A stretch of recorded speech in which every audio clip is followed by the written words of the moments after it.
আলু চাষের মৌসুমে হিমঘরে সুষ্ঠুভাবে আলু রাখার বিষয়ে মালদা জেলা প্রশাসনের উদ্যোগে বৈঠক আয়োজিত হলো শনিবার।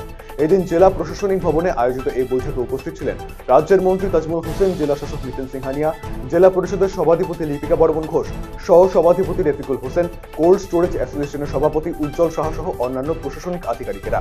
এদিনের বৈঠকে জেলার বিভিন্ন হিমঘরের প্রতিনিধিরা অংশ নেয়। বৈঠকে হিমঘরে সুষ্ঠুভাবে আলু রাখার বিষয়ে আলাপ আলোচনার পাশাপাশি এক মনিটরিং কমিটিও গঠন করা হয়।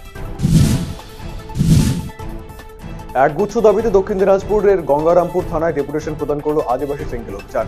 শনিবার দুপুরে গঙ্গারামপুর চৌপতি থেকে একটি মিছিল বের করে আদিবাসী সিঙ্গেল অভিযানের সদস্যরা। এরপর মিছিলটি শহরের বিভিন্ন এলাকা পরিক্রমা করে থানার সামনে এসে জমায়েত হয়। সেখানেই বেশ কিছু দাবি দেওয়ার সামনে রেখে বিক্ষোভ প্রদর্শন করে সংগঠনের সদস্যরা। এরপর 5 জনের এক প্রতিনিধি দল আইসি শান্তনু মিত্রের সাথে সাক্ষাৎ করে তার হাতে স্মারকলিপি তুলে দেন। দেওয়াল লিখনের মাধ্যমে উত্তর দিনাজপুর জেলায় লোকসভা নির্বাচনের প্রচার শুরু করল বিজেপি। শনিবার জেলার ইসলামপুরের হাসপাতাল পাড়া এলাকায় দেওয়াল লিখনের সূচনা করেন রায়গঞ্জের সাংসদ দেবশ্রী চৌধুরী। এদিন নেতা কর্মীদের সাথে নিয়ে নিজ হাতে শুরু করেন দেওয়াল লিখন। পাশাপাশি এলাকার বাড়িতেও প্রচার চালানো হবে বলে জানিয়েছেন তিনি। যদিও দেওয়াল লিখনের আনুষ্ঠানিকতা থাকলেও বহু আগে থেকে দলের কর্মকর্তারা প্রচার চালিয়ে যাচ্ছেন বলে জানিয়েছেন সাংসদ। শতাব্দী প্রাচীন ভাসানকালীর পুজো অনুষ্ঠিত হল হেমতাবাদ ব্লকের টিটিহি গ্রামের পুলিশ নদীর পাড়ে। শনিবার সকাল থেকে হেমতাবাদ ঠাকুরবাড়ি টিটিহি সমাজপুর এলাকার বাসিন্দাদের পুজো দিতে ভিড় লক্ষ্য করা যায়। বর্ষে মেলা, চালু রয়েছে বলি প্রথাও। প্রতি বছর মাঘী পূর্ণিমার 8 দিন পর এই পুজোর আয়োজন করে টিটিহি গ্রামের বাসিন্দারা। শুধু হেমতাবাদ ব্লকই নয়, দূর দূরান্ত থেকেও ভক্তরা পুজো দিতে আসে। অনেকে মানত করে যায়। বহু মানুষের মনস্কামনা ভাসানকালী মা পূর্ণ করে বলেই বিশ্বাস ভক্তদের। সন্দেশখালীর ঘটনার মাস্টারমাইন্ড শেখ শাহজাহানের কঠোর শাস্তি দাবিতে সরব হলো বামেদের বিভিন্ন মহিলা সংগঠন। শনিবার এই ইস্যুকে সামনে রেখে বালুরঘাট শহরে প্রতিবাদ মিছিল করে তারা। পরে বিভিন্ন দাবিতে বালুরঘাট থানার বাইরে বিক্ষোভ দেখান সংগঠনের সদস্যরা। পাশাপাশি থানার ভারপ্রাপ্ত আধিকারিককে ডেপুটেশন দেন আন্দোলনকারীরা। লোকসভা ভোটের দিনক্ষণ ঘোষণা না হলেও ইতিমধ্যেই উত্তর দিনাজপুর জেলার চোপড়ায় এসে পৌঁছেছে কেন্দ্রীয় বাহিনী। শনিবার চোপড়ার বিভিন্ন এলাকায় টহলদারি চালায় কেন্দ্রীয় বাহিনীর জওয়ানেরা। এদিন সাধারণ মানুষের সাথে কথা বলেন তারা।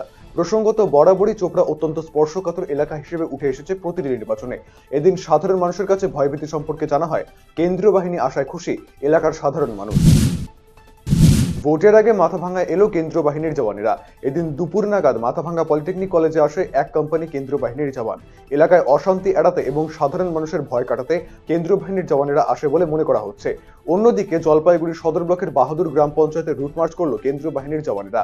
জলপাইগুড়ি কোতোয়ালি থানার আইসি সঞ্জয় দত্তের নেতৃত্বে তার রুট মার্চের পাশাপাশি নিজের ভোট নিচে দেবেন এই প্রচার করেন সাধারণ মানুষের মধ্যে।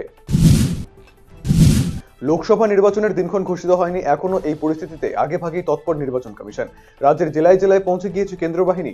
সুষ্ঠু এবং অবাধ এবং হিংসা সন্ত্রাস মুক্ত নির্বাচন করতে বদ্ধপরিকর কেন্দ্রীয় নির্বাচন কমিশন। ভোটারদের অভয় এবং সুষ্ঠু নির্বাচনের অঙ্গীকার দিয়ে প্রচার চালানো হচ্ছে। এবারে কেন্দ্রীয় বাহিনী চলে আসায় রুটমার্চ করা হচ্ছে জেলায় জেলায়। সেই ছবি দেখা গেল কালিয়াগঞ্জে। তৃণমূল কংগ্রেসের জনগর্জন সভাকে সামনে রেখে জলপাইগুড়ি শহরে প্রচার শুরু করলেন জলপাইগুড়ি পুরসভার ভাইস চেয়ারম্যান তথা প্রাক্তন জেলা যুব সভাপতি সৈকত চট্টোপাধ্যায়। শনিবার জলপাইগুড়ি শহরের থান মোড়ে তাঁর অনুগামীদের সাথে নিয়ে দেওয়াল লিখন এবং ব্যানার লাগানোর মধ্যে দিয়ে প্রচার করেন তিনি। দিনহাটা সংহতি ময়দানে 6ষ্ঠ বর্ষ রাজবংশী উৎসব 2024 অনুষ্ঠানের সূচনা হলো শনিবার। এদিন দুপুর 12টা নাগাদ প্রদীপ জ্বালিয়ে এই অনুষ্ঠানের সূচনা করেন উত্তরবঙ্গ উন্নয়ন মন্ত্রী উদয়ন গুহ। দিনহাটা পঞ্চানন অনুগামী মঞ্চের উদ্যোগে প্রতি বছর এই অনুষ্ঠানের আয়োজন করা হয়। পাশাপাশি মাসান পূজাও আয়োজিত হয় এই মাঠেই। এদিন মাসান পুজোর উদ্বোধন করেন উত্তরবঙ্গ রাষ্ট্রীয় পরিবহন সংস্থার চেয়ারম্যান পার্থপ্রতিম রায়। প্রত্যন্ত এলাকা থেকে প্রতিভাবান খেলোয়াড়দের খুঁজে বের করে মূল স্রোতে ফেরাতে উদ্যোগী হয়েছে কলকাতার ভিক্টোরিয়া স্পোর্টিং ক্লাব। তারই অঙ্গ হিসেবে শনিবার রায়গঞ্জ টাউন ক্লাব ময়দানে ফুটবলের একটি ট্রায়াল অনুষ্ঠিত হয়, যেখানে অনূর্ধ্ব 17 থেকে 20 বছরের ছেলেমেয়েরা অংশ নেয়। শুধু উত্তর দিনাজপুর জেলায় নয়, পার্শ্ববর্তী জেলা থেকেও খেলোয়াড়েরা এই ট্রায়ালে প্রতিভা প্রদর্শন করেন। প্রায় 250 ছেলে এই ময়দানে উপস্থিত ছিল।